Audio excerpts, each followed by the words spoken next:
Earth King.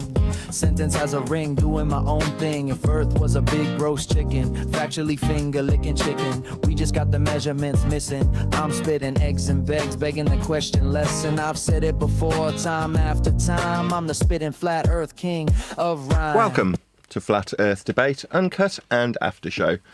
I'm your host, Nathan Oakley, and if you are new to this channel, or you've not done so already, then be sure to subscribe, hit the bell notification icon and join button if you'd like to become a Nathan Oakley 1980 channel member and keep up to date with the Flat Earth Debate.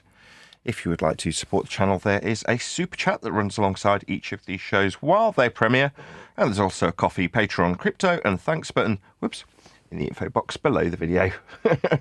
Speaking of Patreon, I'm going to do a quick shout out to all of you who do support me on Patreon. So a massive shout of thanks and appreciation to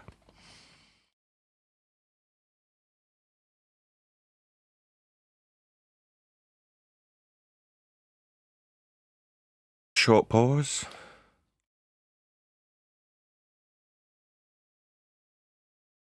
That new Patreon, Sven P. If you are a new Patreon, Sven, I think you are. Thank you very much for joining me on Patreon.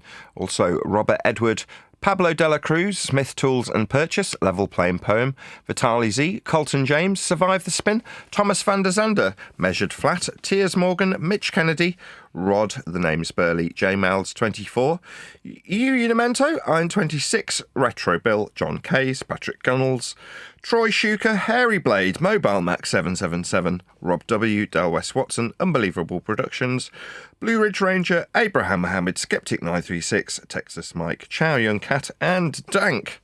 So another massive thank you to all of you for supporting me on Patreon. Links to Patreon are below this video. But with that, I'll say, have I got anybody in the Discord? I've got nobody in there. I was going to say I'm going to hand over to whoever's in Discord and G+, but there's actually nobody in there. So we'll figure that out, and then we'll join them in a moment. How was the car museum? Very good, but we left before having lunch, so I could be on time. I'm stuffing my face at the minute. And Paul is Don't making... talk while you eat. We used to go to what was called, I'm wondering if it's the same, because in New York City, every year they would have the car show, and it would be in the Coliseum in New York City, and then they move it to Javits Center, and that was always like the coolest thing to do, man. Okay. I mean, I've done loads of them. I'm quite into cars, so I've taken the kids to several different car museums, and if you've kind of seen one, you've kind of seen them all. They've all got obviously various different iterations of different on-screen movie cars and historic cars for the area. And, you know, like I say, if you've seen one, you've seen them all. You know, it was even better than the car show. We used to, because my friend's father used to take us all. Me and my friend Chris, my friend Stevie, 3 or 4 of us used to go every year. It was the boat show that was even better. Can't believe the size of the boats they would get into these showrooms.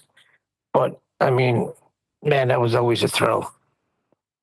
I mean, when you're a kid, when you're like freaking 10, 11, 12, 13, you're going on these massive boats, checking out all the speed boats, the new things that are coming. Little did I know that I would never have the money to buy one.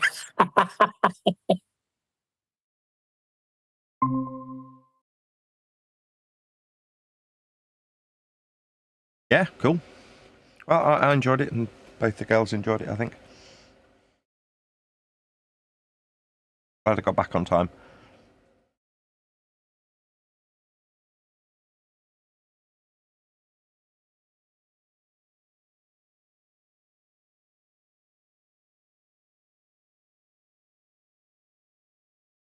I'm to line this camera up today for some reason.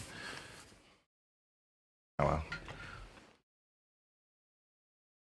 Looks slightly off, it'll just have to do.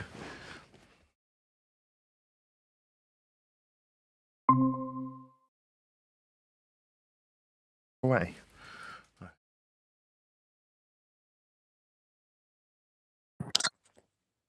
Mic check. Hello.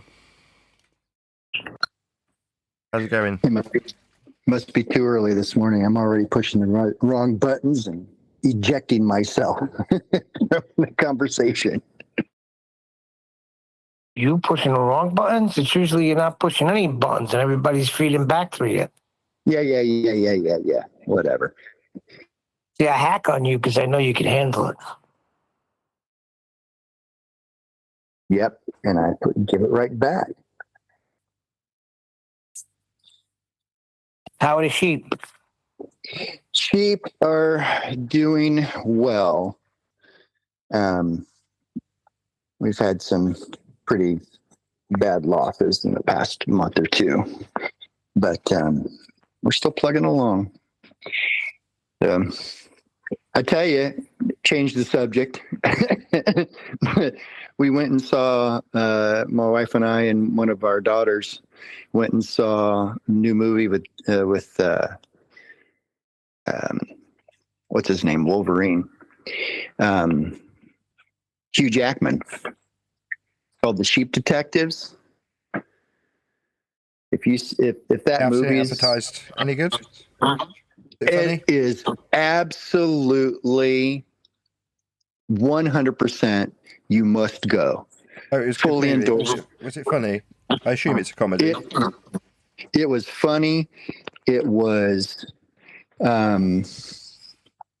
emotional for us as sheep herders. It's a good movie for the kids. It's a simple plot from an old book. I'm actually reading the book now. What's the name of it? The book is called, well, the movie's called The Sheep Detectives. The book is called Three Bags Full. And it's written by someone in German years ago, like 20 years ago or something like that. And it's basically about sheep that find that their sheep herder, their shepherd has been murdered.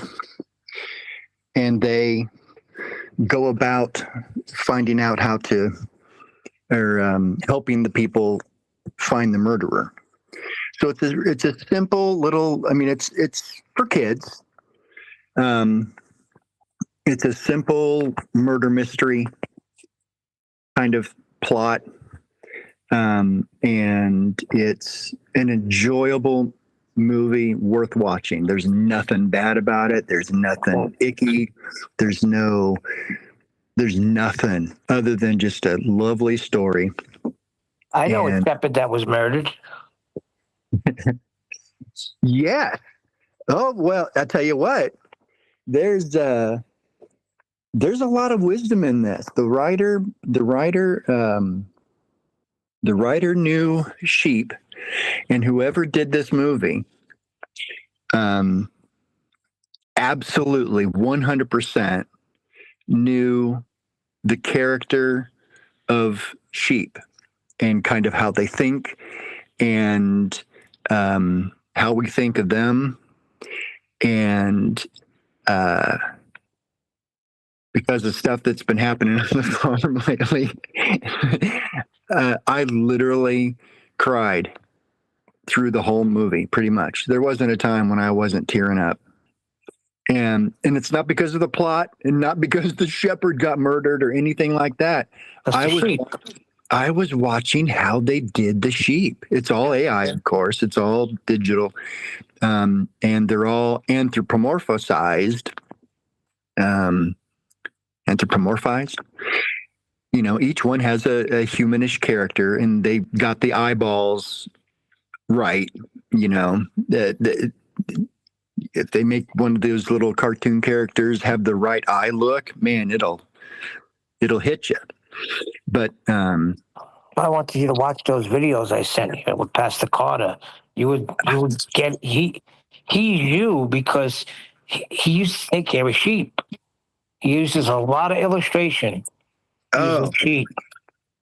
if you see this movie, think of me, and just know that every time that you're watching the sheep and kind of looking at their character and how they're acting and how stupid they are, you know,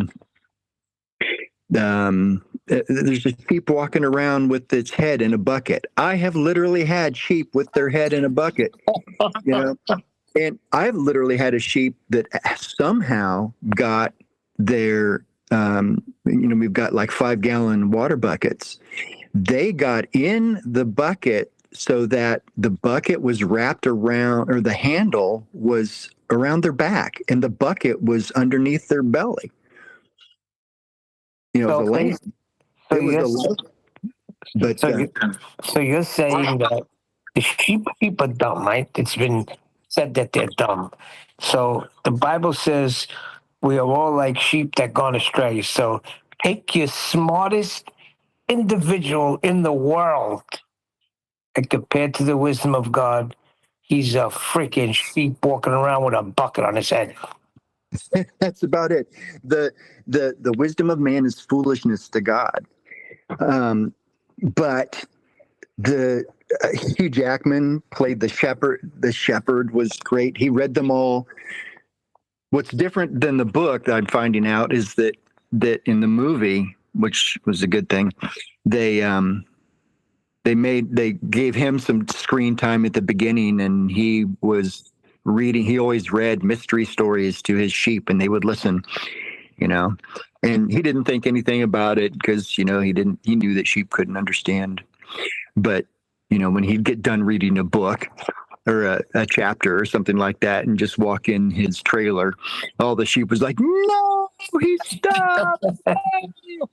Who's the murderer? Who's the murderer?" And it's just lovely. And it's in the theaters? It's in the theaters now. Yeah. Oh, okay. So we saw what else they're re-releasing? They're re-releasing Top Gun in the theaters just this week because it's I think it's the 40th anniversary. The original Top Gun? Yes. Yeah, they're re-releasing it on the big screen. I've never seen it on the big screen. Did you see Quentin Tarantino? I can't remember what movie it's from, but when he's talking about what Top Gun actually represents, one man's struggle with his own homosexuality. No, I've never seen that either. It's absolutely hilarious. It'll shatter my image of it. I don't want to see it. Well, back to this. The what hit me, and it's different for you guys and stuff like that, but it literally is the first movie. I'm 54 years old. It's the first movie I've sat through and I've just teared up. Literally every time the sheep were doing something goofy or funny or talking, or they'd have prolific moments. There's a little lamb, a reject lamb they call a winter lamb, and we call them bummer lambs. And I think I've talked about bummers before. They're basically rejected, and the whole flock rejects them. Why? And because they're either sick or they're born runts, or there's all kinds of reasons. The moms, the ewes, will reject a lamb once in a while. We had one that recently passed away, which is why I teared up. I could just tear up now. We had one that literally 2 months to the day, it was doing fine. We'd kept up with it. We kept it with the mom. Sometimes the moms will try to kill him or just step on, But there's gotta be something, because Skeptic 936, when he was over my house, he was telling me a little story, because we got into food, talking about food, because I had put out some Doritos and they were the new ones that don't have all the garbage in it. They're called naked Doritos. They still taste the same. So he's telling me that one time they were camping and they were just like chucking M&Ms into the woods. I forgot why. But the next day, all the M&Ms were gone. The raccoons ate them, but they did not eat the red ones. Red usually represents poison in nature. Do you think that's it, or you think they smell that because that's that red dye nonsense that they put in cochineal. food? I think Cochineal. The red dye is cochineal, which is like a little beetle that they crush into the food that makes it go nice and pink. So it's actually one of those things that vegans and vegetarians don't like because it's literally a little crushed insect that makes it nice and red. It's called cochineal. That's it? Yeah. There's no poison in it? Not poisonous, it's just that the red colour they discovered when these little insects were crawling into the food while they were squishing it, and they accidentally get squished in the process of making the food. And oh, wow, doesn't it make a beautiful red colour? So they just carried on using it as a red dye because it would make everything a really nice colour. So it's got a particular E number. I can't remember what the E number is for cochineal, but it's one of those that when I was a kid, I only know this because it used to bring me out in eczema. So it's one of those things that a doctor had to explain to my mother, and I remember sitting there listening to this shit going, what do you mean they've got little bugs in them? You know, you conjure all sorts of images when you're a little kid. Yeah, certain tip tops we used to call them. They were like a long strip of plastic, and certain colours would just, like I say, just bring me out in eczema. Same thing happened to clover. So whatever we ate as a family, just one day me and Clover both had exactly the same rash in exactly the same parts of our body at the exact same time. It was bizarre. So you see, Refracted came in and said, like, what probably is the situation, that red represents poison. But to a conspirator, now, Skep admitted to me that he's the biggest conspiracy theorist out there, that there's something with the red M&Ms that the animals know and we don't. It's I'm sure there's chemicals in it too. So it's color, it could be smell, it could be See? anything. Hold on, wait a second, Surf Daddy, you're kind of like a conspiracy guy too. Nah, I just know. Hey, there's scientific evidence. The M&Ms, the red M&Ms were left, and the raccoons obviously took all the others. So that is scientific evidence. Oh, It'll be God. all over that. This is what I mean about America. Circumstantial evidence. No, Well, I'll tell you what, America's poisoning their people. You are a wicked nation. I still eat red M&Ms, but I don't eat a ton of them.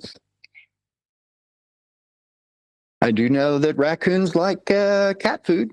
Raccoons will eat about anything. Why do you think Kennedy has come in? Anti-American gin.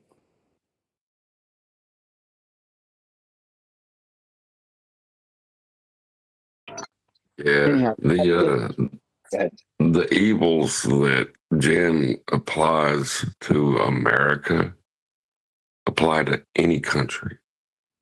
Yep. Any government. But he wants the U.S. to be the focal point of all that he hates. So he could discern through that, but he's so anti-American, but not anti-scumbag. I see.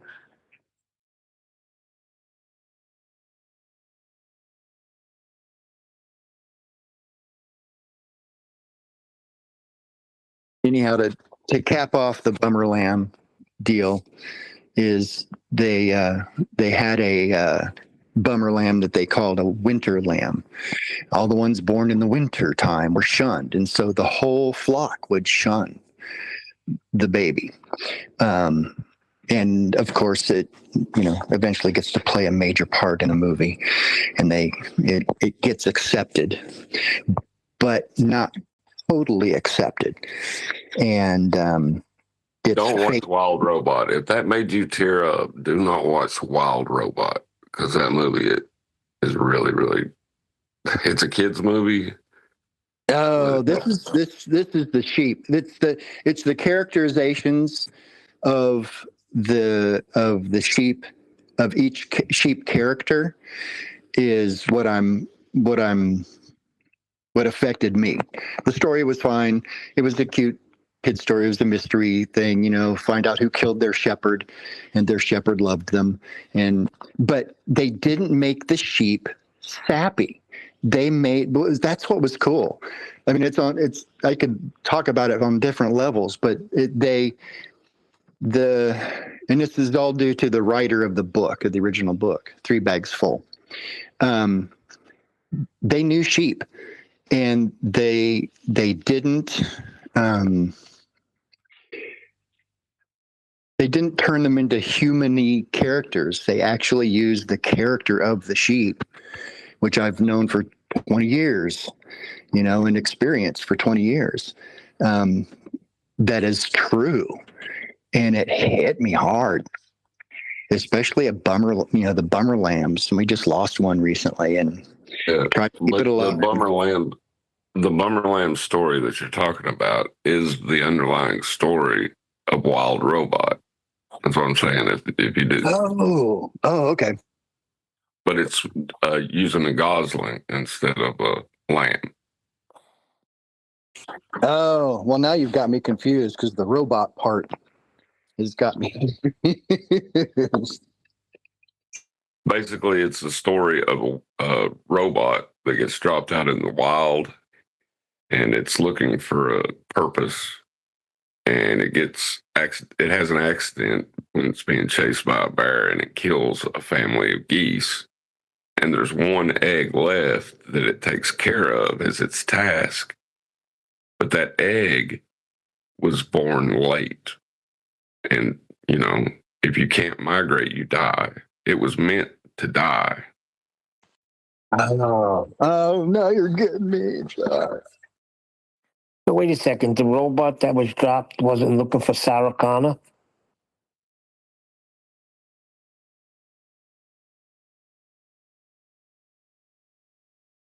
No, I don't think Sarah Connor was in this particular movie.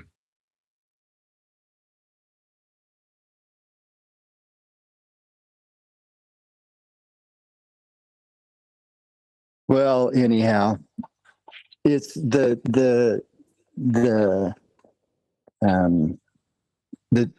about 5 or 8 really good little wise points in the movie that are prolific, and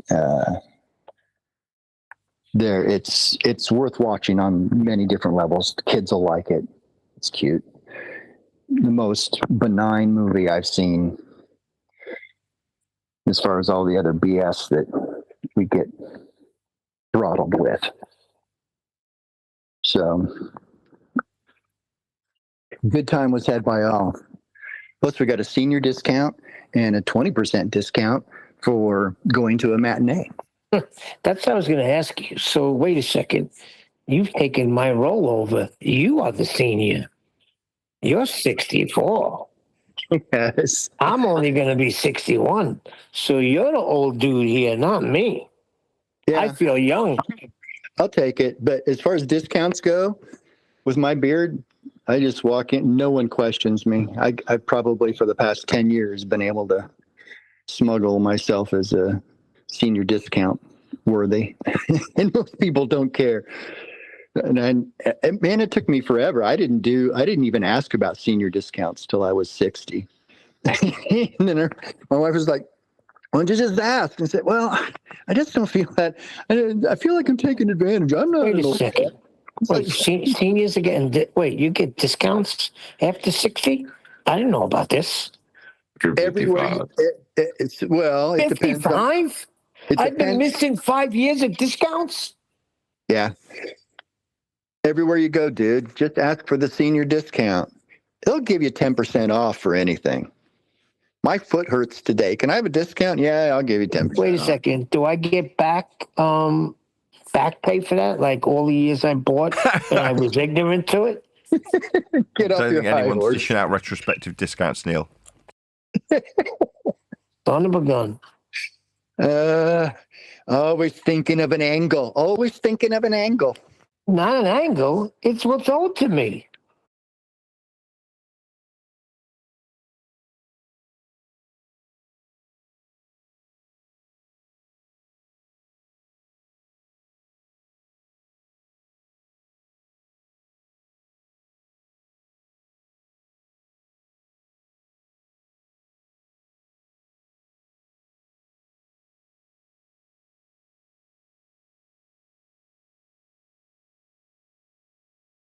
But when you measure it flat, it contradicts that. I'm spitting flat facts and that. How are you? Well, good morning. Getting a YouTube error immediately, that's not a good sign. YouTube is not receiving enough video to maintain a smooth streaming experience. As such, viewers may experience buffering. Oh, well, I'm sorry to hear that. Glad I pay for such expensive internet. Bummer, man. Indeed. If this ends up being atrocious quality, obviously members will get a better experience given that I'm recording it locally as well. So if this is a terrible live experience for you, I can only apologise. I have no idea what's causing that issue. I'll reset my router after the live show's ended.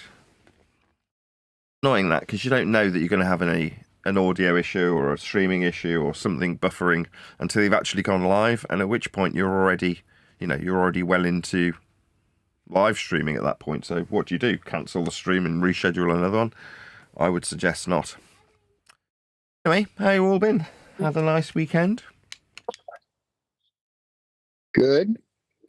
Watched a movie that made me cry, but Your sheep worth movie? going. You mean your sheep movie? Sheep Detectives. Everyone go see it. But as the sheep herder, as a shepherd myself, watching those sheep and the way they characterized them all was incredible. Whoever did it, whoever did the movements of, the movements of the sheep, even, it's all AI and stuff, but even the movements and inflections were things that I have seen in my sheep. So that was incredible. So yes, everyone go see it. How many You, Jack. sheep do you have? Over 60. I try not to count past 60. I'm having a hard time taking care of a pug dog, and you take care of 60 sheep? Whoa. Yeah, that's why I don't feel sorry for you when any of you guys complain about stuff. I'm usually shoveling a stall or Well, stuff. it's not me. I just feel bad for my dog. Yeah, so if at least your sheep aren't shitting all over your house, though, mate. Exactly. They shit outside. Me and Len got a different situation.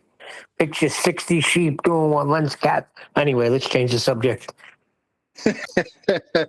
Well, I've always got a story because I've had sheep and goats in the house that accidentally got in. I don't know how they figured out how to get in. We must have had the door open a little bit, and they came up on the deck, and I had 3 goats in my house for a couple hours before I got home. And so, yeah. I ain't that dumb, huh? Yeah, whatever. Oh, they ate stuff. They knocked stuff over. They pooped on the couch. They just, yeah. Any story you got, I could probably top it. What my question is, Daddy, what are you doing here? I mean, I understand Neil is a bit more of a normie than most of us, and refractive curvature, as much as he may not like to hear it, is a bit more of a globe believer in many ways. He's our representation of the worm that turned. But you're a farmer. What are you doing here? You haven't got a conspiratorial background. You're not like me. I'm going to assume for you, Len, that you've got a bit of a conspiratorial interest. And I know Click OK definitely does. I certainly do. But you're in the lesser normie character if you're a farmer, in my opinion. I mean, having my folks live on a farm for a number of years, I'm pretty sure I'm down with what farmers are like. They're normies, right? Most normie of normies. Yeah. So what are you doing here? I think we tend to know stuff instinctively, and we don't talk about it a lot. We're not conspiratorial because we live life every day, and we experience a lot more life than a lot of other people do. I've had some conversations with you. So you know what I'm talking about, and I don't know. I've always thought of conspiracies as something interesting. I think Owen Benjamin coined it well for me. He just called it gravy to put on your biscuits. That's interesting. You know, you don't go too deep into it, but that's kind of interesting. And so that's as far as I've ever gone on conspiracies. I'm a Christian, and I believe that God created the earth the way he described it in Genesis 1.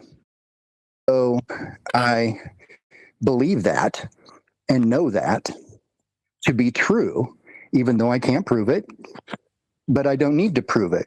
God says this is the way it is, and he describes it, right? So, but I came into this and actually found your show many years ago. I was arguing on Facebook with atheists and just doing apologetics and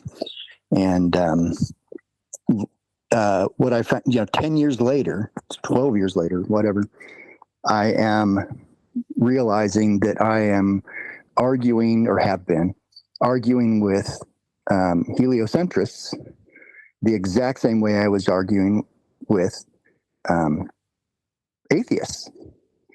And that epiphany is what, and coming to the conclusion with you on this journey over 8 years, especially the past 5 years, or since 6 years, since the Black Swan, coming on this journey that you took with your book, or I'm hoping you have, explaining how we came to where we're at now, that Earth definitely is measured flat. I've always known it was as God described. And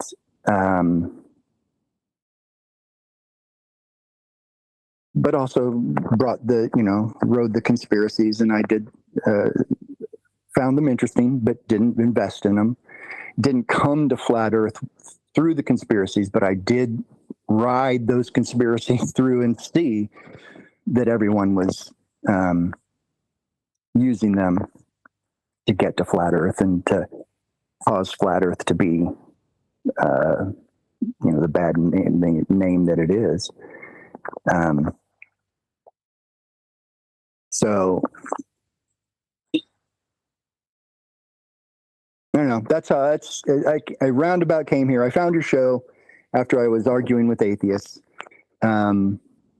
Stuck with your show, even though it was unshareable. And I think you'd admit that, it was unshareable for a Christian. But somehow God had me stick with it all these years. I took a hiatus for a while. Hey, Nathan's come a long way. Oh yeah, that's absolutely why this is, it's no secret to him, and he admits it.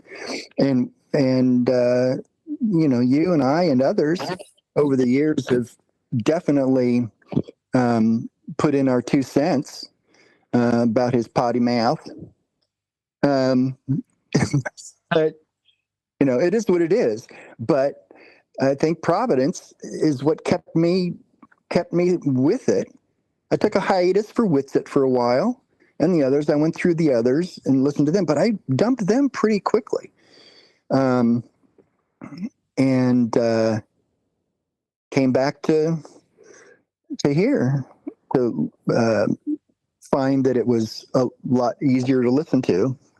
And the path that it was going, I could tell years ago, was something that I needed to stick with. And I'm just now this year, the past 2 years, have understood why I was feeling I needed to stick with it. So that's why I'm excited about the book coming out. And I realized last night, and I posted it on Master B, that I'm thinking that I'm hoping that the reviews of the book when it comes out are not going to be about the technicalities of whether the earth is flat or not. I'm thinking and hoping that the reviews are going to be from people like me who realize that I too have come through this feast of nonsense conspiracy route, and that this journey, everyone's saying, "Oh, my flat Earth journey." It is a journey, but but hopefully you end up realizing that the journey is to understand how the idea of heliocentrism has drift all of us to the point where if we don't think about it cogently, deeply think about it, it's going to drive us crazy. And we're going to become those globers that are just intolerable, toxic people. And I'm hoping this book will show how toxic this subject is. That is, in my opinion and estimation, and because of Scripture, and that this truly is a delusion that has gripped the whole world, and it's because people don't love what is true. They don't love the truth. God says that He will send a delusion. People who don't love the truth will be deceived. And we're in those times. So how much more truth can there be than you measure something, Oh, look, I'm measuring my distance from here to Denver. That's 700 miles. I'm going to draw a straight line to Denver on this map. And the scale says that's 7 inches. So that's 700 miles. Good grief. That's true, right? No one thinks about it until you tell them, oh, that's because the earth is flat or a horizontal topographical plane, right? And then they go nuts. And someone who doesn't love the truth goes nuts. Hopefully there's examples of that in the book. Yeah, where's the guns? Oh, yes. Is it in there? You guys, listen. Just this, it was probably this weekend. A certain guy named Duffy, I don't know, says that there's a documentary coming out, but they're trying to raise $50,000 to get it done. It's like 3 hours long. It's Wait a second. Hold on. This thing was supposed to be out by now. Now they're trying to get money out of people? That is a bunch of baloney. That thing is ready and was ready to go a long time ago. Well, Hold on a minute. Hold on. Before you go any further, when you're talking about the dimensions of Earth's surface, where are the guns? Is the only true standard for knowing that. I mean, why would you use measurement? You're deflecting, Nathan. You are deflecting with those measurements. Yes. Well, here's the cool thing. He put out a video kind of pre-announcing that the movie's coming out. Talking about conspiracies. I've actually thought of the conspiracy idea that they've been waiting to put this documentary out until your book comes out. Exactly. Yes. So we'll see. But the way they sounded is like they've got 3 hours of material, and Duffy says we just can't cut any of it. And we were going to cut it, but now we're not. But we need $50,000 to finish it.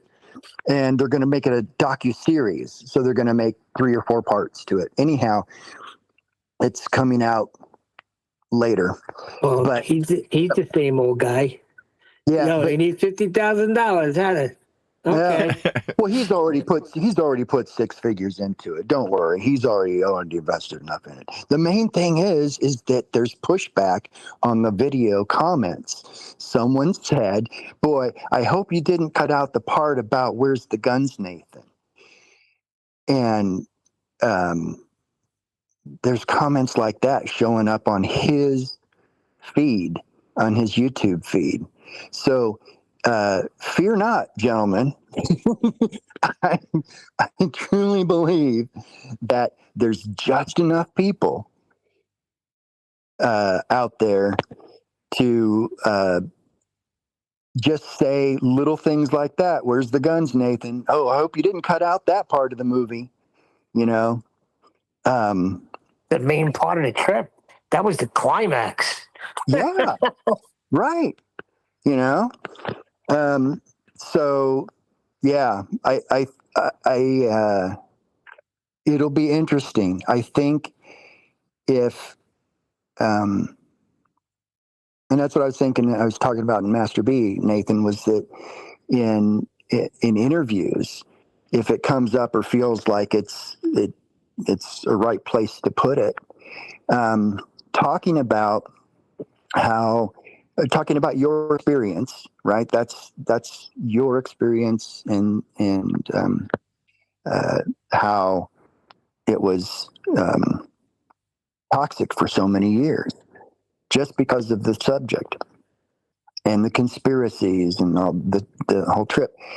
Talking about that will hopefully give a lot of the numpty or the newbie audience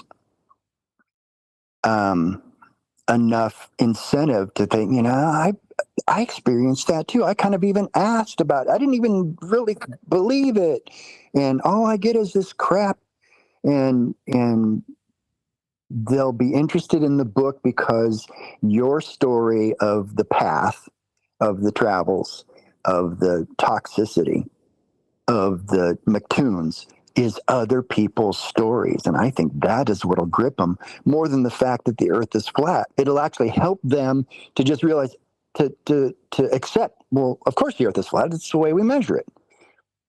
And look at all this toxic BS that's going on.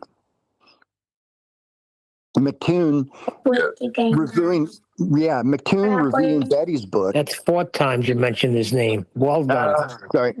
Okay, McLovin. Reviewing that other book and giving it a 1 and a 1 star, and talking about how just he didn't say anything about it other than it was bad, right? If you've seen it, the point is that kind of review will actually prove the point of the book and how toxic this path is, when all we do is we just measure it flat. So I'm not even sad or worried about bad reviews at this point, now that I'm thinking about it this way. Well, entertaining the argument to begin with is what has enabled this toxicity that you're talking about. Allowing people to put a statement of what is into an if supposition, and then try to put it forward as if, it could be wrong. That's what's caused the toxicity, in my opinion. Well, yeah, and now they're flipping it around so that, the horizon wouldn't be horizontal if the earth was flat. The sun would do this or that if the earth was flat. They're desperate. They're not even touching the globe Earth or the dip or the all the other stuff that feast of nonsense. All they're doing is saying, if the earth was flat, then this wouldn't happen. You wouldn't see the sunset this way if the earth was flat. See, that if supposition that's being allowed, like that, they're trying to deny what they know with that. Yeah, it unpacks in a way that has. You were probably about to say this, John. I've already jumped the gun, probably. But if the Earth isn't flat, then we won't see the sun decline in an orientation perpendicular to a plane of reference. Yeah, because sunrise and sunset are rhetorical devices we use to describe the change in elevation angle of the sun throughout the day. That elevation angle has a horizontal baseline that is the surface of Earth. So, of course. their logic How is else you gonna not get it? there.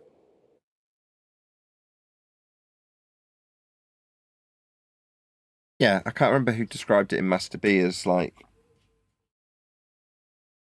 you're on a little mission each time you talk to somebody that you know is an anti-flat earther to spot, for your own amusement, how long it takes for them to use a flat earth prerequisite. So if in this instance we broke it down, it would be, well, if the earth was flat, we would see the sun do something other than these here flat earth measurements of elevation angle.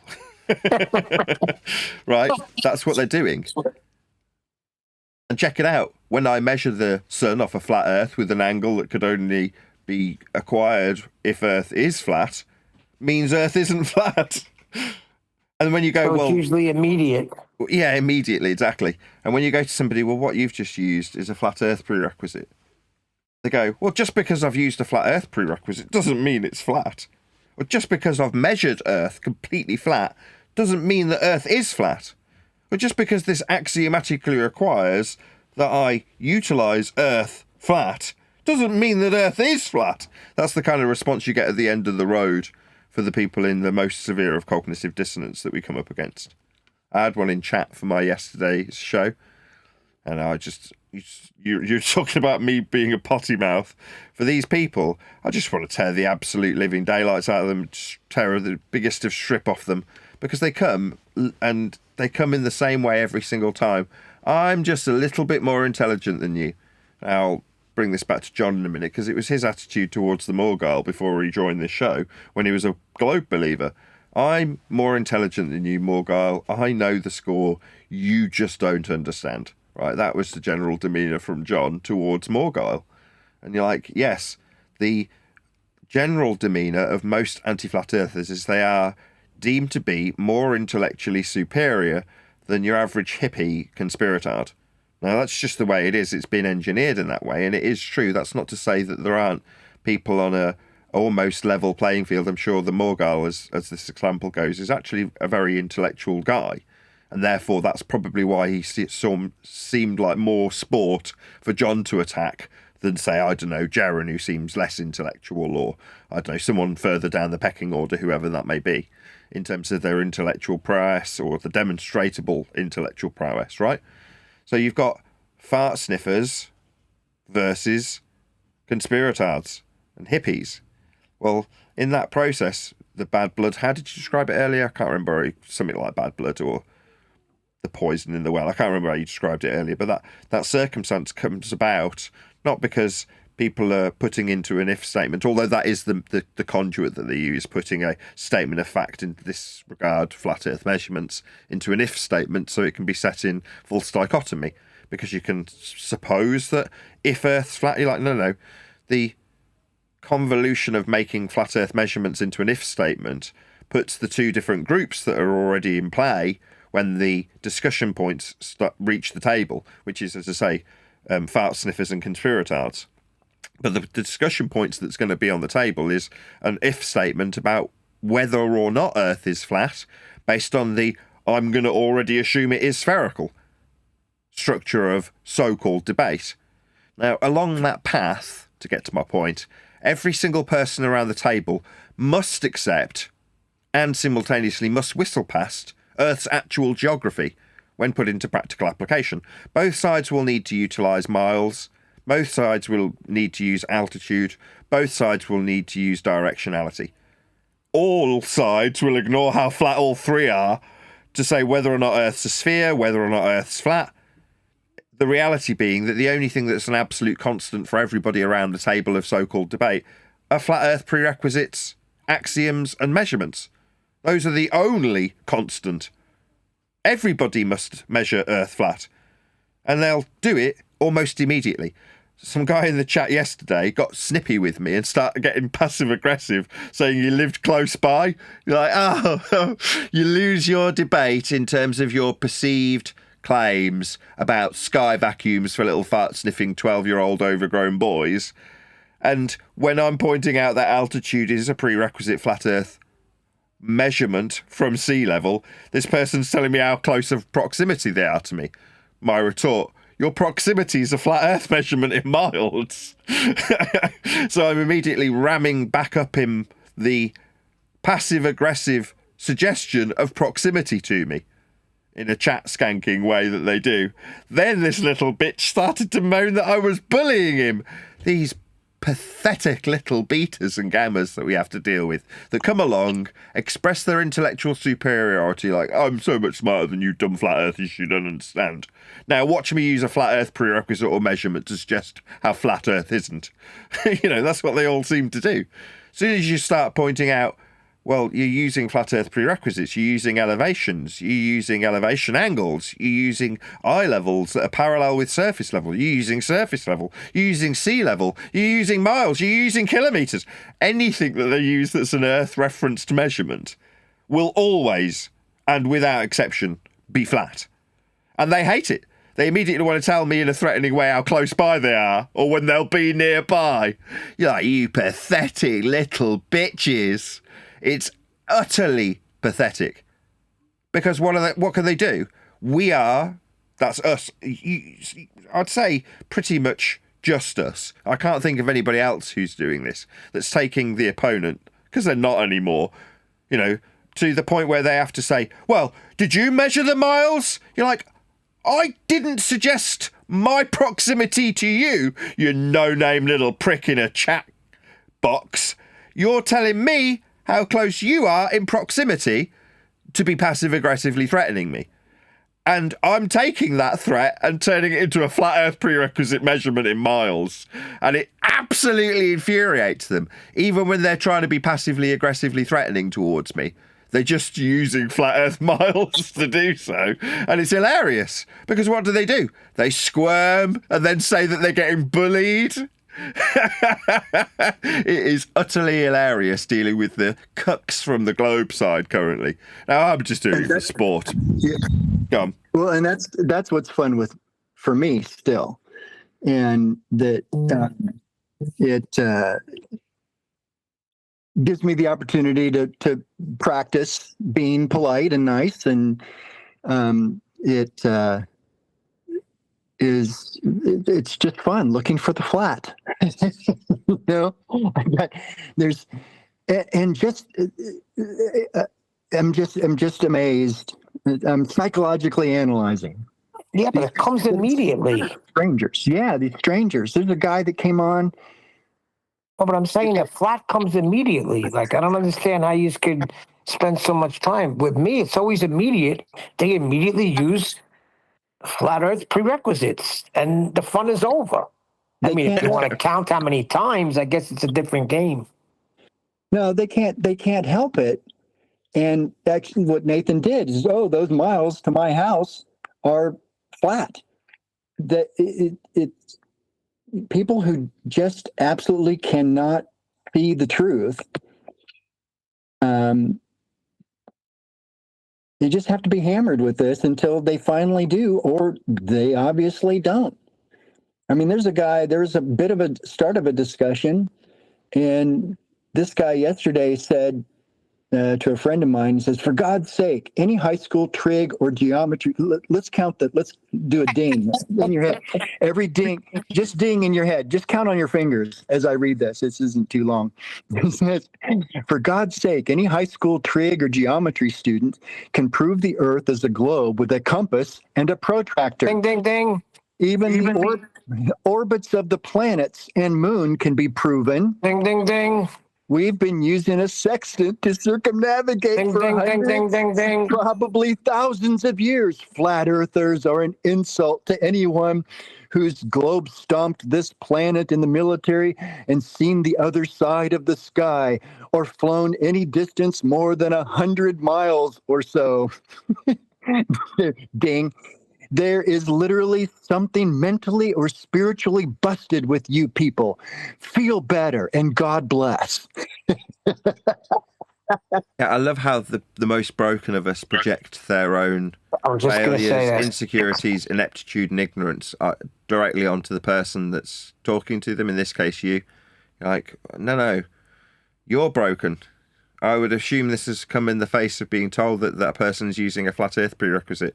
So then you didn't go ding, ding, ding when he said for thousands of years. Years is a conceptual invention of our own that we've derived from movements of the lights measured from a flat Earth. Years are also a flat Earth prerequisite. Time itself Nathan, is a I flat could have Earth been prerequisite. dinging the whole time. I didn't want to keep interrupting him. Yeah, really. We're trying not to be ninjas here, dude. No, but I was going to say that too. That is straight up projection. That's all I heard. Yes. And I answered something. I'll try to post a screenshot of it Just 1 later. second. Just 1 second.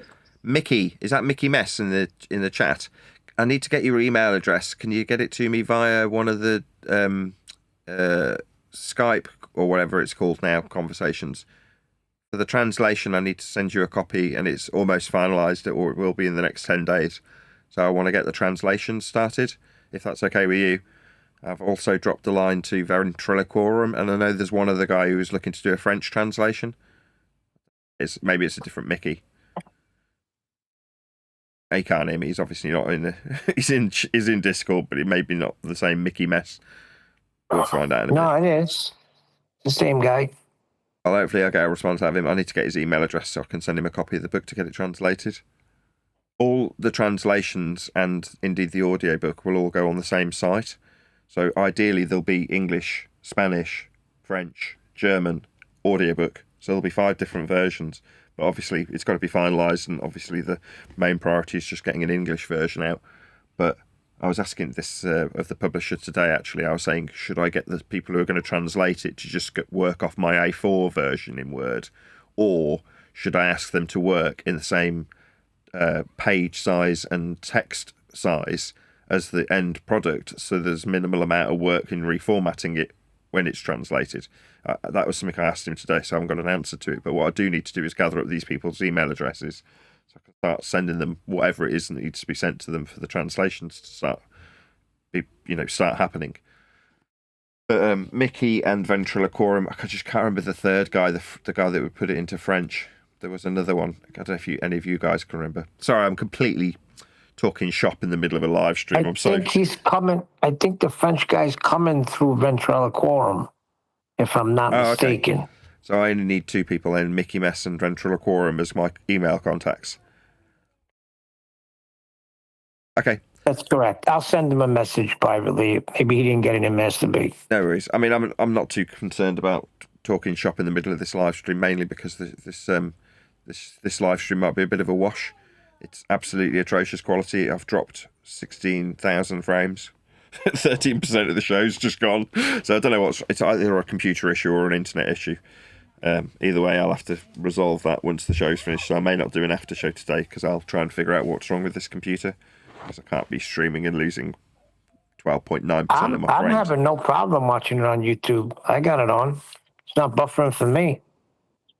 I know it may not be, but I know I've got a warning from YouTube, and I've lost, as I say, 16,334 frames, which means it is dropping frames. Something's not right. I just don't know what. I'll have to investigate what's awry. So, like I say, I may not have an after show. I'll just around that. But as it might be a completely terrible performing live show from a technical perspective.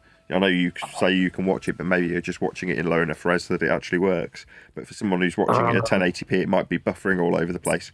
Who knows? I think they're trying to shut you down. They're coming to get me. Yeah. Fisherman in a Box has the same problems with his live stuff. It'll go live, and he has no idea whether anyone can see it or not, and you have to watch it like in a slight replay, like 10 minutes back for it to go smoothly for most of his live streams. Well, hey, before you close out the show, I'd like to thank the people that helped me. Thank you guys. Don't worry about it. You're very welcome. I'm not planning on rounding out the show early. I mean, as I say, even when the shows aren't particularly good, it doesn't necessarily mean that they won't replay perfectly adequately after the live show's finished. So I've made that mistake having done this for a number of years, which is say, oh no, I can see that there's an issue. I better round out the show. And then you go, oh, okay, well, let's just start again. And then you just end up with 2 live streams. So I'll still go through for the full hour. So we'll still stay live for at least another 20 minutes. John, you got a Cash App, right? Yeah. Okay. I just wanted to confirm that because I don't use it very much and searched down an email and it wanted to make sure it got sent to the right John.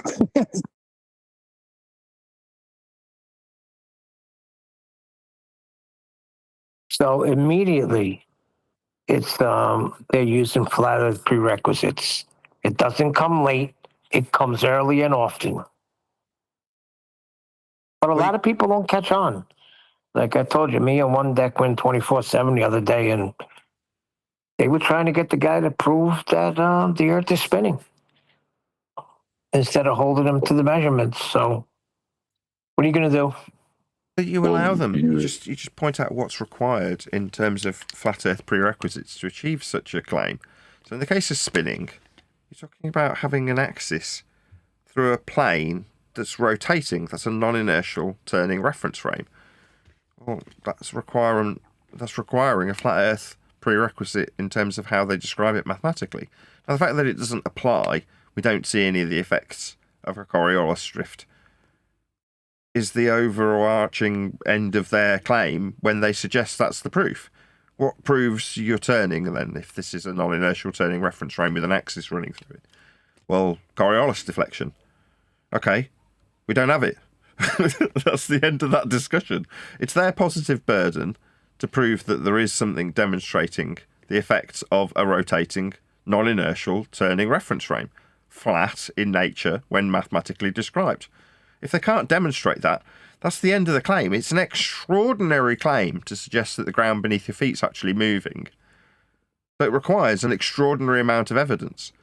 And the best they can do is a suggestion of Coriolis that doesn't happen, that normally comes with idiots like Simon Dan telling people like me that my reference frames are ruined when their claim of 2 reference frames for Coriolis deflection fails.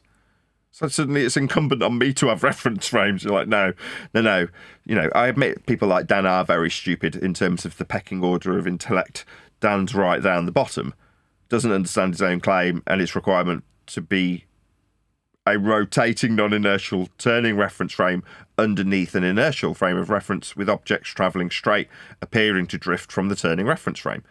Well, when you say, well, here's an example of a guy on a bouncy trampoline being towed by a tractor, not drifting, accompanied by Dan's quote, you and your reference frames have been ruined, end quote, that was verbatim, is a suggestion that they shouldn't have the very thing suggested to prove their extraordinary claim.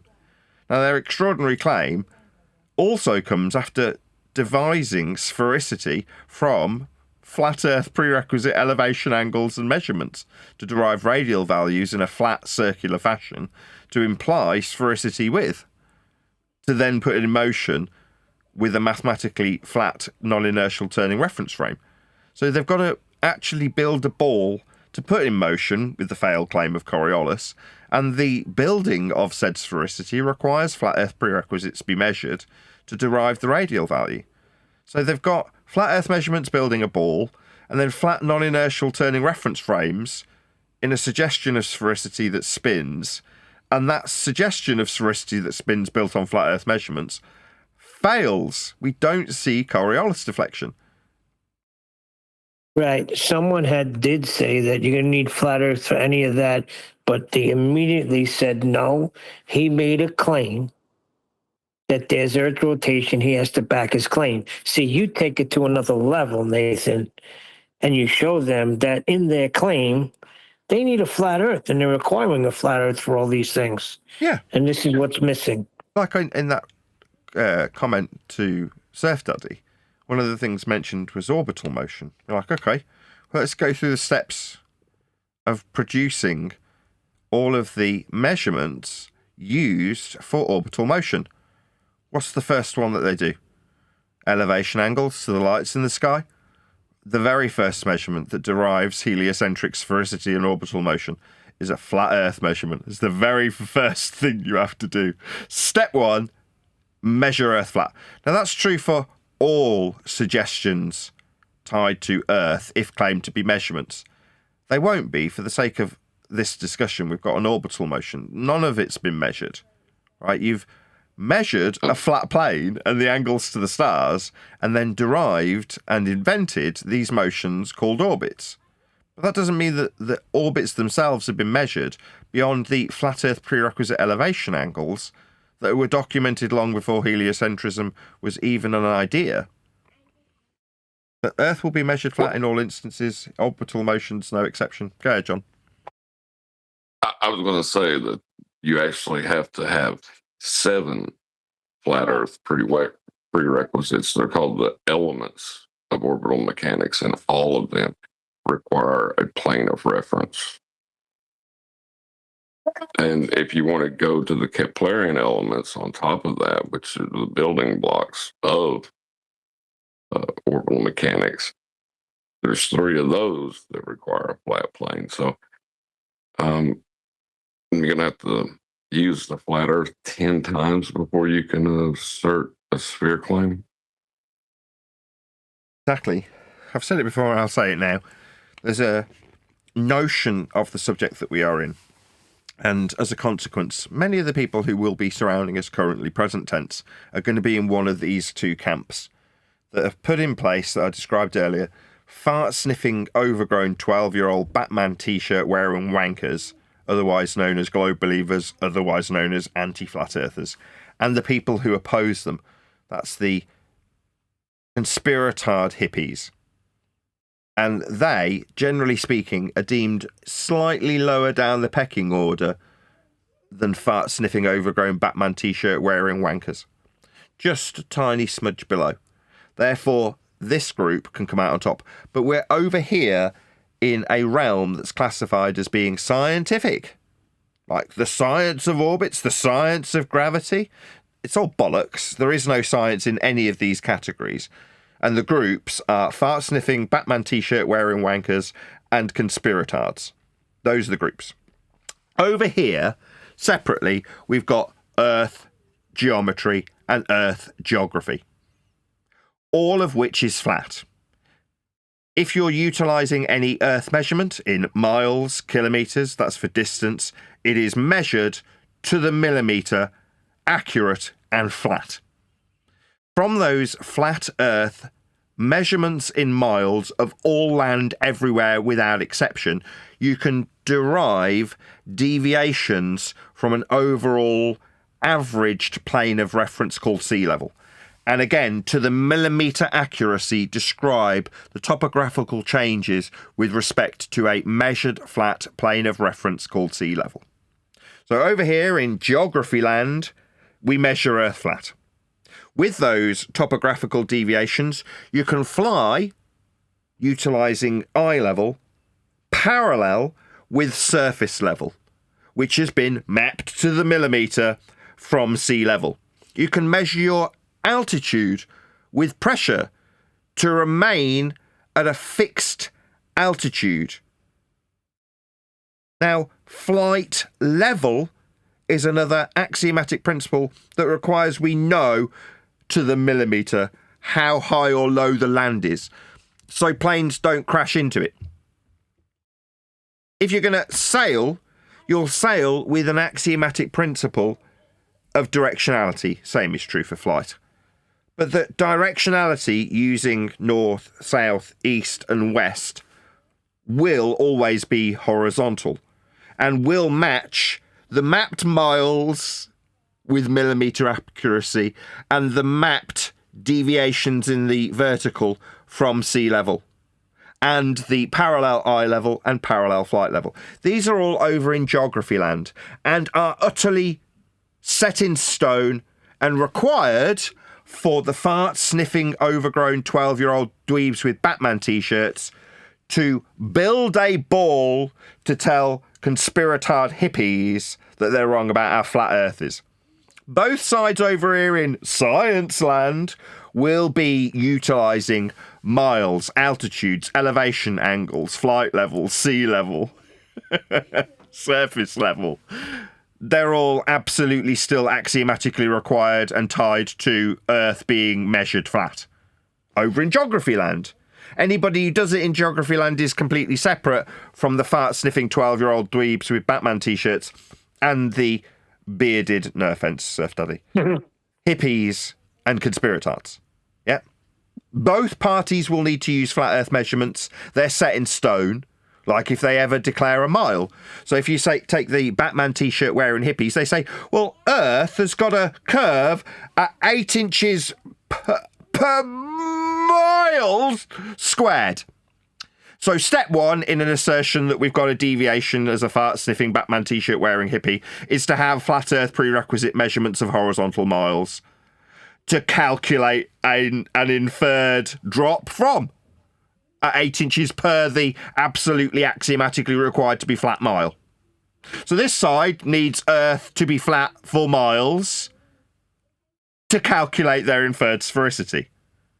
This side that opposes them needs to not only completely ignore how flat frickin' miles are, they need to argue about how wrong the 8 inches per mile that's flat and we must ignore is. That's the game. Both sides use flat Earth measurements. This side is devoid from any argument about sphericity. The side that actually utilises, flies over, sails, charts, maps, builds on the world, which is unequivocally flat for everyone. Anybody who measures Earth, doesn't matter if you're a fart-sniffing dweeb with a Batman T-shirt, you will still measure Earth flat. It's just if you're wearing a Batman T-shirt and believing in a sphere and sky vacuums and rockets, you'll say, just because I measure Earth flat, doesn't mean it's flat. That's the kind of crap that you'll get from the fart-sniffing dweebs with Batman T-shirts on it.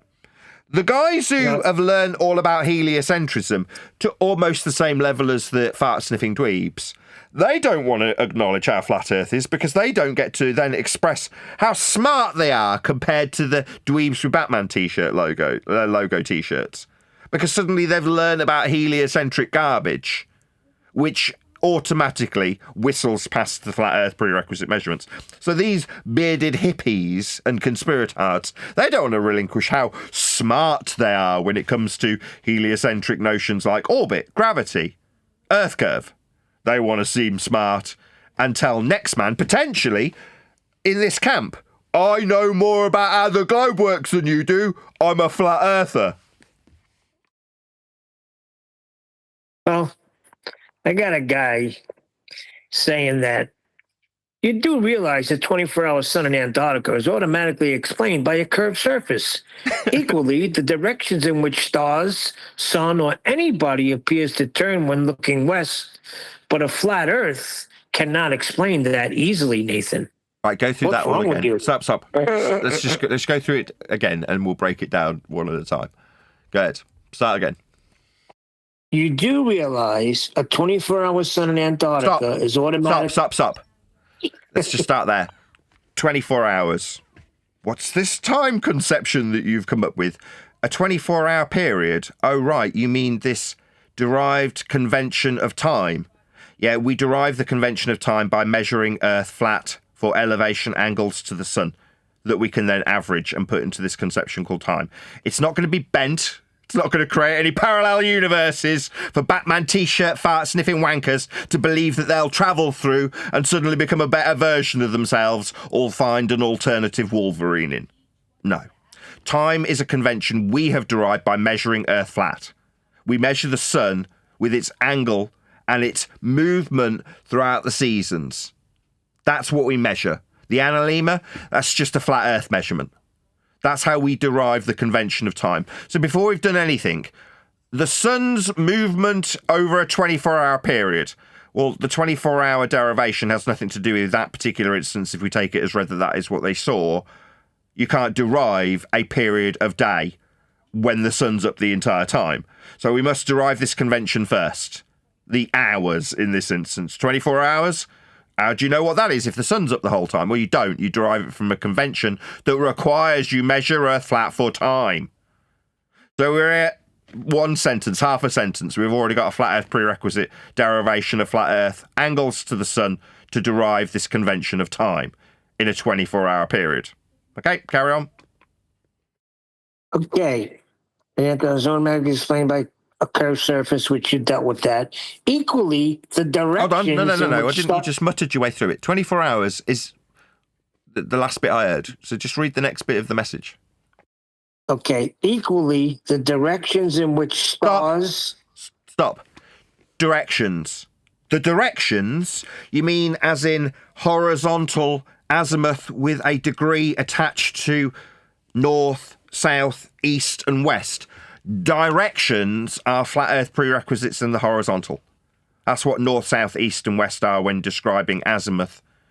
It's a flat planar degree attribution, another convention we invented that must and can only function on a flat plane, unless your name's Wayne from the Map Reading Company. Then, because you're a delusional fart-sniffing muppet, you'll suggest, alongside a copyright strike that you dish out to someone like me, that north is the top of something. Yeah? Gas, go south, go boom boom, right? No. North is that way. It's horizontal. It's described with azimuth. It's 0 degrees in a horizontal orientation when describing 360 horizontally for directionality. So when you're describing the direction of the sun, moon, or stars, you absolutely unequivocally require this to be a flat Earth prerequisite. It is. It's horizontal directionality, a convention that is only applicable to a flat planar surface. Next. That was it, because he goes into the direction of the stars, but he answered you saying the angle that would say we should see the sun everywhere. Stop. The angle that we should see the sun, so the measurement of a flat Earth for baseline and line up to the sun in a measurement known as an elevation angle, elevation being the surface level, flat, utilised as one of the lines in what is described accurately as a angle when two straight lines meet at a vertex point. So your flat Earth measurement of the sun in an angle... Carry on. I can't, because Christian Zeke has timed him out. Oh, Jesus, Christian. What are you doing?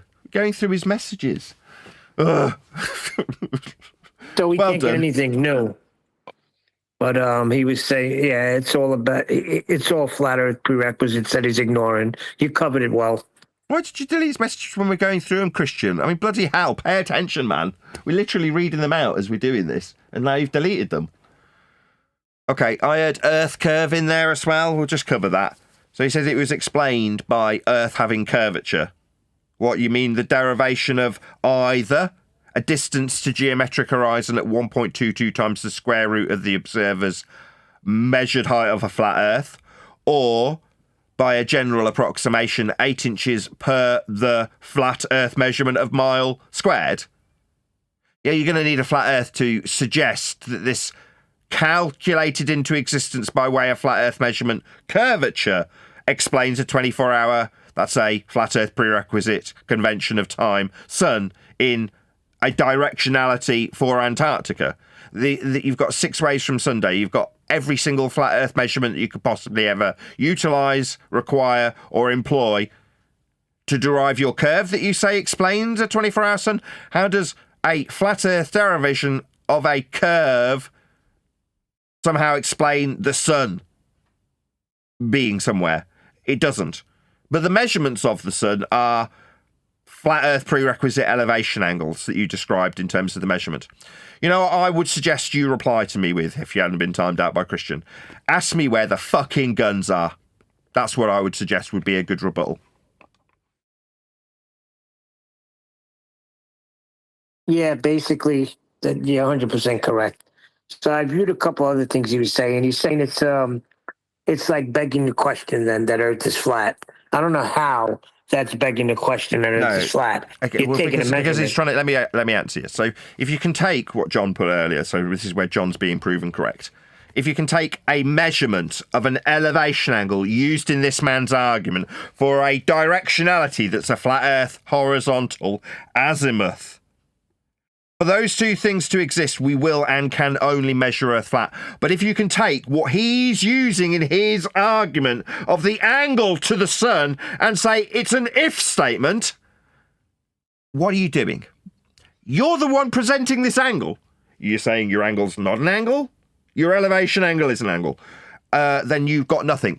Now, the reality here is who gives the tiniest of shits what this pathetic little twat in a YouTube comment section says about what he believes proves curve that's derived from flat Earth measurements of distance and altitude is applicable to a sun in an orientation that's a flat Earth measurement from his claim of angle measurement that's also flat Earth in prerequisite. Why do we care? This man has no bearing on what a flat Earth measurement of elevation angle is, how flat a mile is, how horizontal orientation and direction is. None of these things have any significance to a chat skank. He's not governing what a mile is. He's not going to build any new directionality systems. He's not going to tell us how to measure altitude, how his Earth curve that he thinks is the cause of all this is derived from flat Earth measurements, again, beyond his control. It's already been derived. We already know how Earth curve is derived from flat Earth prerequisites of altitude and distance measurement. We already know. This man has no bearing on it. But us having to explain it is only useful for next man in the audience to understand exactly how flat Earth must be used. And in this instance, about 6 different ways before the attribution of flat Earth-derived measurements of curvature are actually the cause, invalidating every single prerequisite, including the very degree of the sun that he used in his own claim. These people are utterly stupid. It's a good job they are insignificant and the Earth is always measured flat anyway. Even by this numpty dipshit. He's measuring elevation angles to the sun. It's the same as all the other numpty dipshits that went to Antarctica. They all measured Earth flat. There were no exceptions. They all derived elevation angles from surface level. They all measured altitude angles. They all used the conventions of the equatorial plane for their equatorial mounts. That's a flat planar surface that they leveled the tool to. They all derived these conventions like time. They all flew in a flat Earth direction. They all flew at a flat Earth flight level to get there and say Earth's not flat. No. These people are nutcases, and their only response when they phone me up from Antarctica and go, "We've had 24 hours to sun, Nathan." "Oh, is that right, Toon? You measured Earth flat, though." "Don't deflect your measurements! Where are the guns?" Well, that's what his final statement was. Until you can explain this 24-hour sun, it is a witness against flat Earth. You mean proof of flat Earth?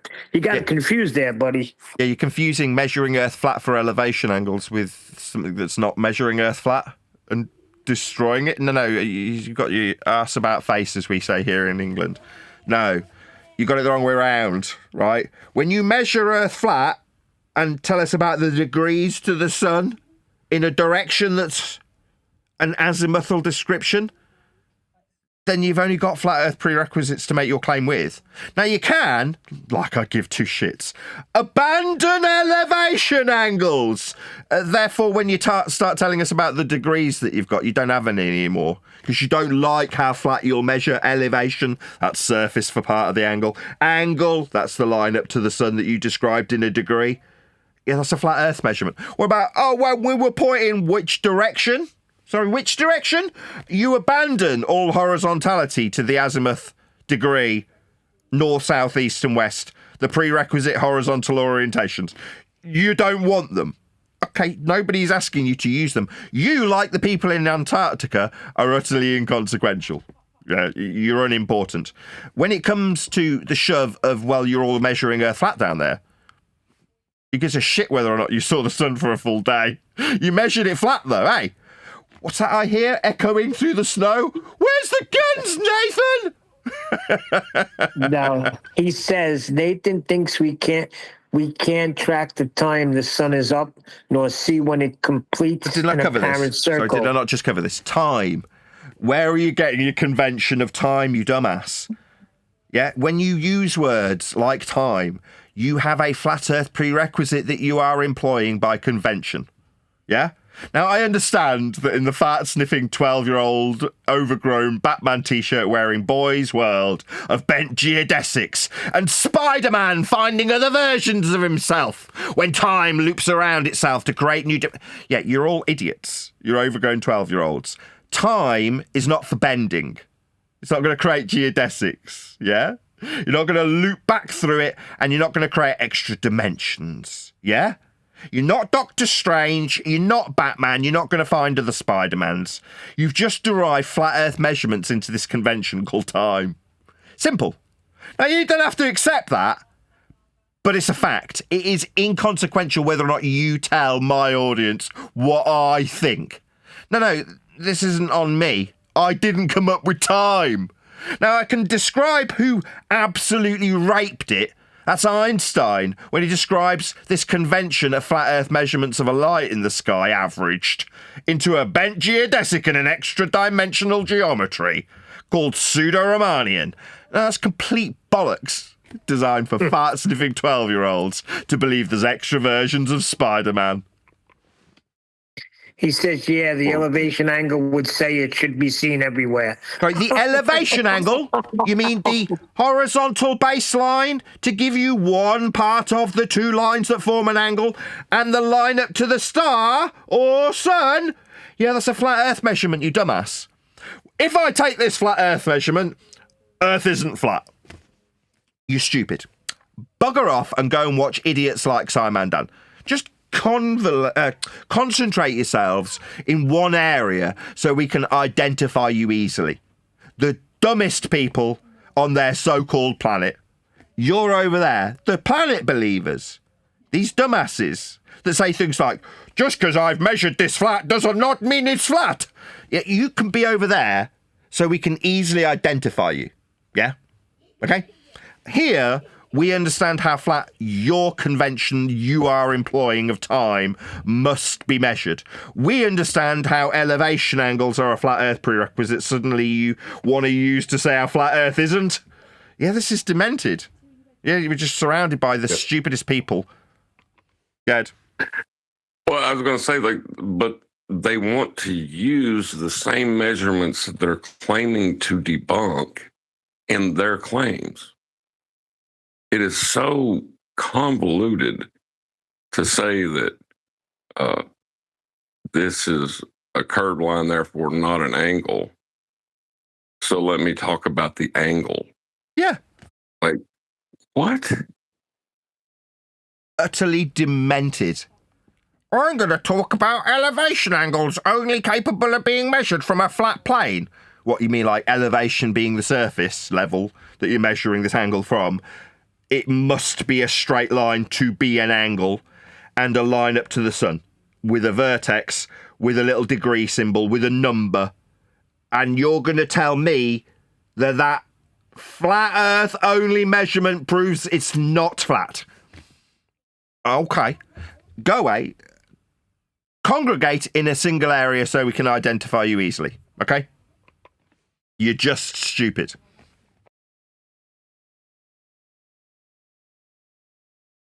Yeah, we're gonna use this angle to tell you that the sun should be seen everywhere. Yeah, why would the angle tell you anything? It's a measurement. It doesn't speak. Exactly, John.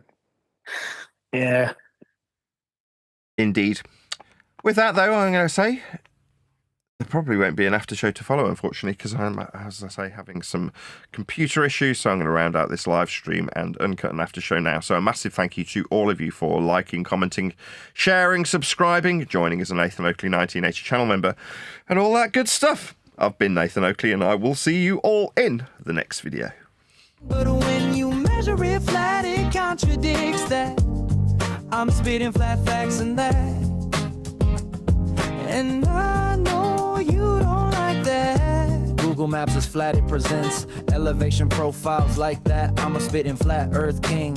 Sentence has a ring, doing my own thing. If Earth was a big roast chicken, factually finger licking chicken. We just got the measurements missing. I'm spitting eggs and vegs, begging the question lesson. I've said it before, time after time. I'm the spitting flat Earth king of rhyme.